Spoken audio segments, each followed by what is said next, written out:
Subject EE 309 chapter 4 circuit breakers. इस ई lecture में हम सर्किट ब्रेकर के कंस्ट्रक्शन और आर्क फिनोमेना के बारे में अध्ययन करेंगे।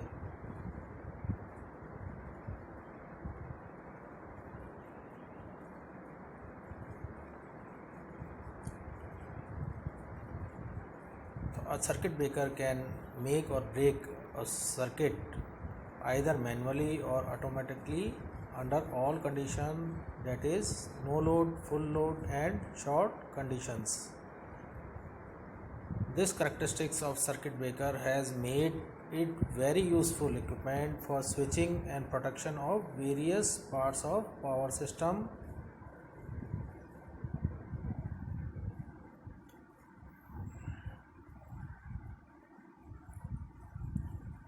तो इस तरह से हम कह सकते हैं circuit breaker is a piece of equipment which can first make or break a circuit either manually or by remote control under normal condition.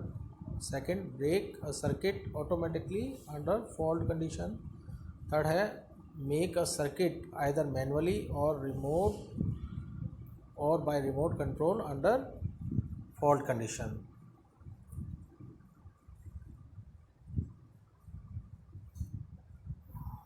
तो इस तरह से हमने देखा कि सर्किट ब्रेकर जो है मैनुअल और ऑटोमेटिक कंट्रोल दोनों को स्विचिंग ऑपरेशंस के लिए, स्विचिंग फंक्शन के लिए इनकॉर्पोरेट्स करता है।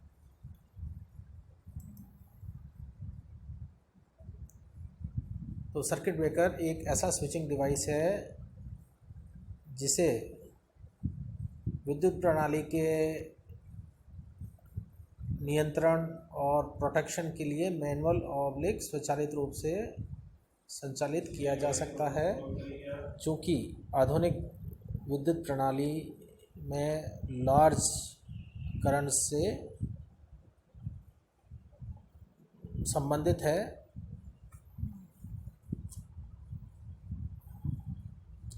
सर्किट ब्रेकर के संचालन के दौरान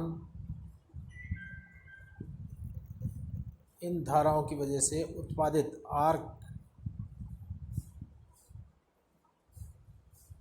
के सुरक्षित शमन के लिए सर्किट ब्रेकर की डिज़ाइन का विशेष ध्यान रखा जाना चाहिए।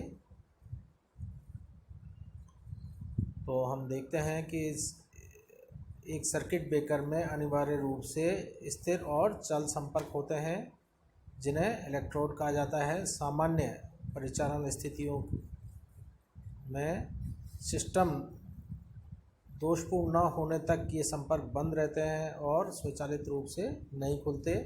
संपर्कों को इच्छानुसार मैनुअल या रिमोट कंट्रोल द्वारा खोला जा सकता है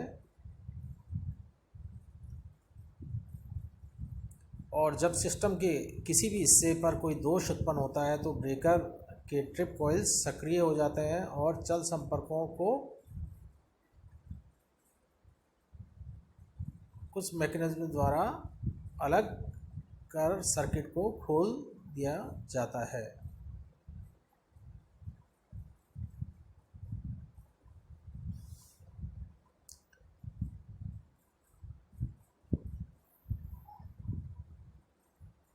और जब सर्किट ब्रेकर के संपर्क दोष की स्थिति में अलग होते हैं तो उनके बीच में आर्क उत्पन्न होती है। इस प्रकार डिस्चार्ज समाप्त होने तक ये धारा बनी रहती है। आर्क का उत्पादन न केवल धारा इंटरप्शन प्रक्रिया में देरी करता है बल्कि ये अत्यधिक ऊष्मा भी उत्पन्न करता है जो सिस्टम या सर्किट ब्रेकर को नुकसान पहुंचा सकता है। इसलिए सर्किट ब्रेकर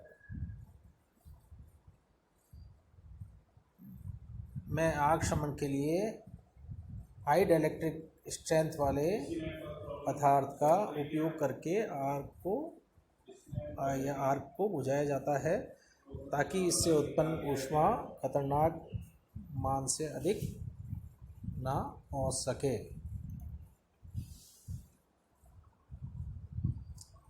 तो इस टॉपिक में हमने कंस्ट्रक्शन ऑफ सर्किट ब्रेकर देखा। इसमें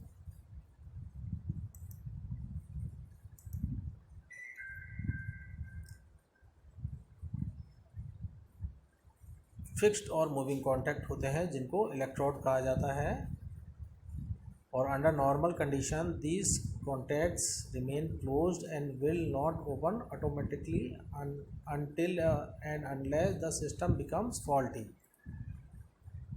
हालांकि इन कॉन्टैक्ट्स को manually or by remote control द्वारा जब भी इच्छा हो खोला जा सकता है, और सिस्टम के पार्ट में जब भी दोष उत्पन्न होता है तो सर्किट ब्रेकर की जो ट्रिप कॉइल है वो गेट इनर्जाइज हो जाती है, और moving contact are pulled apart by some mechanism thus opening the circuit. और तो फॉल्ट की स्थिति में मूविंग कॉन्टैक्ट को किसी मैकेनिज्म द्वारा खोलकर परिपथ को खोल दिया जाता है।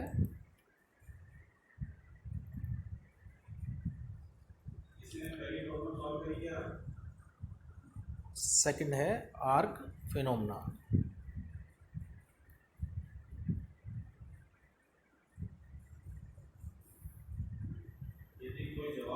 तो हम देखते हैं कि जब शॉर्ट सर्किट उत्पन्न होता है तो कॉन्टैक्ट के थ्रू हैवी करंट्स फ्लो होती है,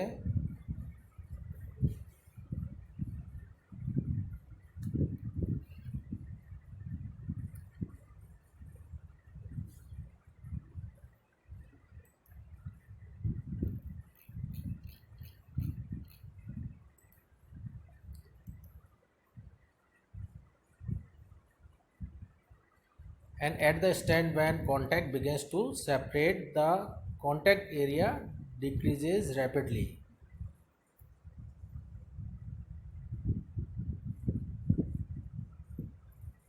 तो जैसे ही ये कांटेक्ट अलग होने लगते हैं तो जो कांटेक्ट एरिया है वो तेज़ी से घटता है, and large fault current causes increase current density.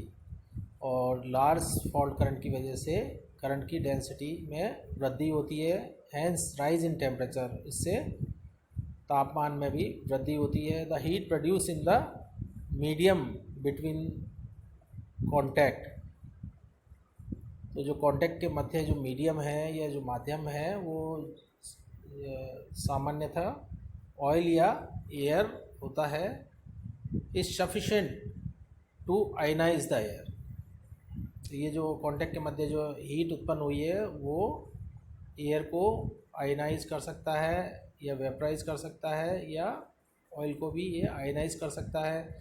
यह आयनाइज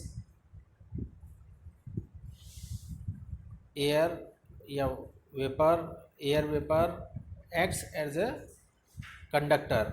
ये और ये आयनीकृत जो गैसें हैं या वायु है वो एज ए कंडक्टर की भांति काम करती है, और कॉन्टैक्ट्स के मध्य आर्क उत्पन्न हो जाती है। The PD between the contact is quite small. तो शुरुआत में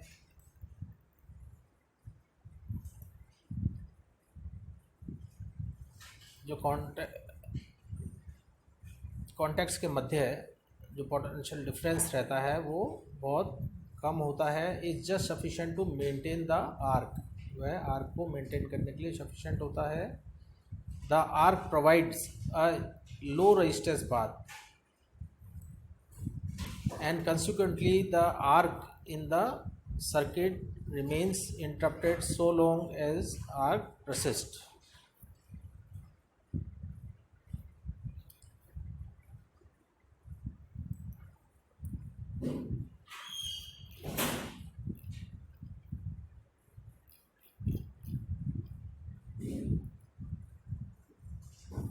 तो इस तरह से हम देखते हैं कि जब परिपथ वियोजक के चल और स्थिर संपर्क अलग होते हैं तो संपर्क क्षेत्र के तीव्रता से घटने पर धारा घनत्व बढ़ता है, और कांटेक्ट रेजिस्टेंस का मान कम होने के कारण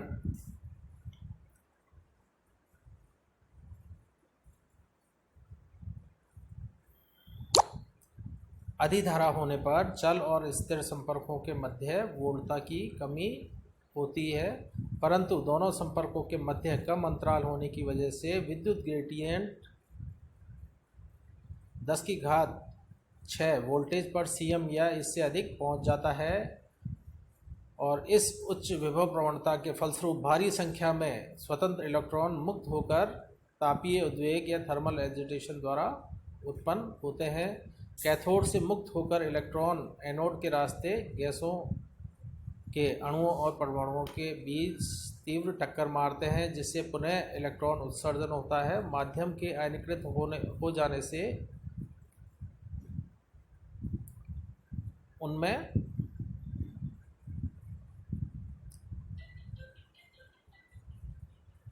आर्क उत्पन्न हो जाती है और इलेक्ट्रॉन और होल के क्रमशः एनोड और कैथोड की ओर चलने से चल और स्थिर संपर्क के मध्य धारा का सूत्रपात होता है। तो इसको हम दो पॉइंट्स में समझ सकते हैं आर्क का उत्पन्न होने को। एक तो इनिशिएशन ऑफ आर्क और सेकंड है मेंटेनेंस ऑफ आर्क। तो हम देखेंगे आर्क किस तरह से उत्पन्न होती है। तो परिपथ वियोजकों में चल और स्थिर संपर्कों के मध्य अलगाव से आर्क का सूत्रपात होता है। आर्क का सूत्रपात मुख्य रूप से क्षेत्र उत्सर्जन द्वारा होता है या फील्ड एमिशन द्वारा होता है, जिसके कारण तापीय आयनीकरण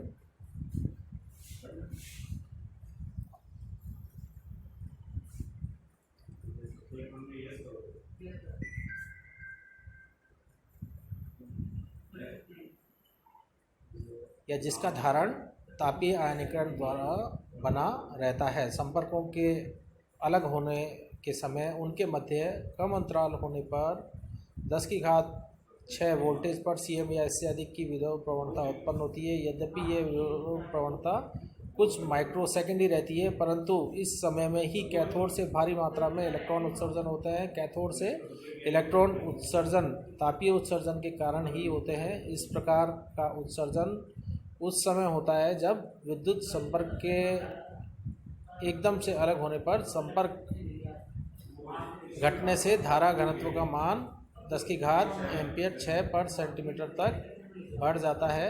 इस उच्च धारा घनत्व के कारण संपर्क सतह पर तापमान बढ़ता है। फलस्वरूप कैथोड सतह पर तापीय उत्सर्जन के कारण इलेक्ट्रॉन मुक्त होते हैं।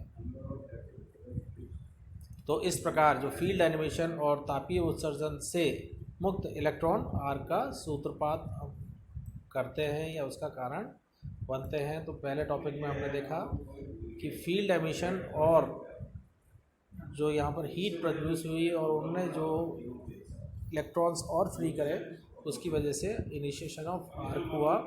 सेकंड है मेंटेनेंस ऑफ आर्क।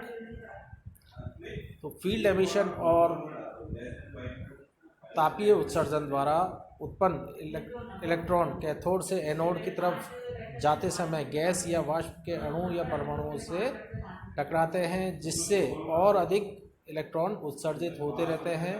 इस प्रकार प्रत्येक उत्सर्जित इलेक्ट्रॉन दूसरे इलेक्ट्रॉनों को उत्पन्न करता रहता है, जो पुनः इलेक्ट्रॉन उत्सर्जन का कारण बनते हैं।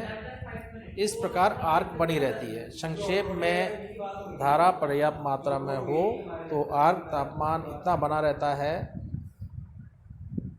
कि वह तापीय आयनीकरण द्वारा लगातार इलेक्ट्रॉन उत्सर्जन कर आर्क को बनाए रख सकता है।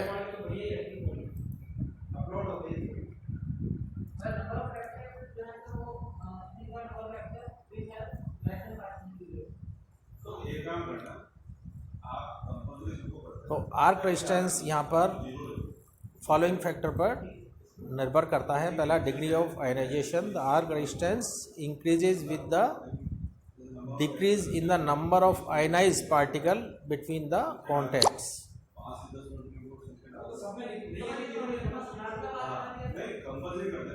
दूसरा है length of arc. The arc resistance increases with the length of arc, that is separation of contact। तीसरा है cross section of arc. The arc resistance increases with the increase in the area of cross section of arc.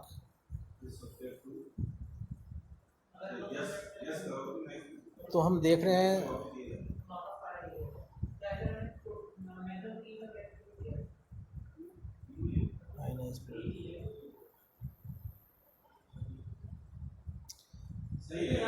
कि medium में ionise particle में कमी आने पर arc resistance बढ़ता है,